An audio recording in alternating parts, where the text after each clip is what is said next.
Assalamualaikum warahmatullahi wabarakatuh. Saya ada Pramudra Putra dari program studi manajemen studi produksi kelas C. Saya di sini mau menjelaskan tentang makalah yang saya garap untuk memenuhi tugas mata kuliah Pendidikan Agama Islam. Dosen pengampu Bapak Dr. Junaidi, M.Hum M.Com. Di sini sebelumnya saya ingin memberikan judul makalah saya, yaitu imperativitas anomali temporal pada ranah lembaga pendidikan berasrama melalui analisis kondisi psikoseksual remaja dalam kacamata agama Islam.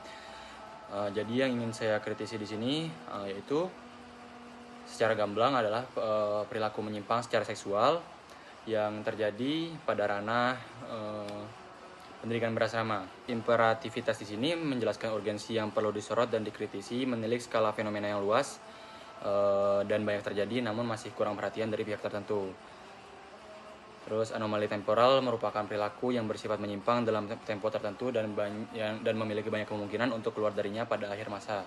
Tapi dalam hal ini judul akan berfokus pada pengajian fenomena tersebut, menilik pada kondisi lingkungan yang menjadi kelahiran dari aktivitas anomali temporal tersebut. Adapun dalam penyelenggaraan analisisnya, saya melakukan pendekatan fenomenologis berdasarkan pada realitas empiris atau yang pernah terjadi pada lingkungan pendidikan berasrama melalui pengalaman orang-orang tertentu.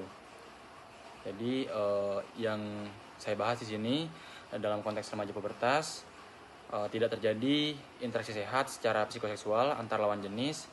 Sedangkan interaksi sehat dalam masa pembentukan jati diri sangatlah dibutuhkan dalam menuntun individu kepada ranah yang sehat tentang relasi interpersonal dan orientasi seksual. Maka akibatnya akan memucuk potensi ketegangan seksual yang terjadi pada individu dan aplikasi pada perilaku. Fenomena yang dikaji berupa pengalaman penulis sebagai mantan pelajar lembaga pendidikan berasrama yang menunjukkan bahwa hal tersebut tidak berlaku pada seluruh pelajar, namun setiap individu pada lingkup tersebut pasti mengalami guncangan emosi seksual yang tidak stabil, bahkan dalam sikap paling samar sekalipun.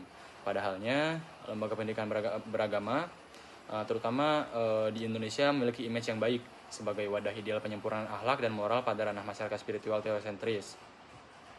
Maka disinilah letak imperatifnya, yaitu bagaimana mengkritisi fenomena anomali temporal dengan tetap menjaga etika konteks lingkungan yang melahirkannya. Selain itu, timbul pula pertanyaan yang berlandaskan pada kepercayaan masyarakat teosentris terhadap lingkungan tersebut yang membawa pemahaman Islam, seperti fikih munahakat sampai bimbingan moral justru menjadi lingkungan kelahiran fenomena yang tidak transparan. Padahal dalam konteks kelembagaan, lembaga pendidikan masih dapat dikatakan tidak memenuhi visi jika tidak merubah perilaku individu, namun dikatakan gagal jika justru memberikan perilaku buruk dan menyimpang pada individu seperti yang terjadi pada kasus ini.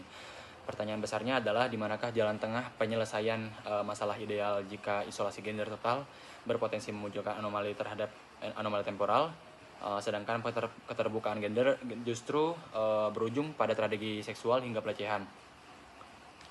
Jadi kajian yang saya buat bermaksud menghadirkan perspektif konstruktif dan solutif, bukan untuk menyudutkan lembaga pendidikan tertentu, melainkan untuk menyoroti urgensi rekonstruksi pola pendidikan dan seksualitas berbasis nilai Islam demi menciptakan lingkungan yang aman, manusiawi, dan sesuai dengan perkembangan psikologis remaja. Baik, mungkin cukup sekian pemaparan makalah yang telah saya buat dengan judul imperativitas anomali temporal pada ranah lembaga pendidikan melalui analisis kondisi psikoseksual remaja dalam kacamata agama Islam. Assalamualaikum warahmatullahi wabarakatuh.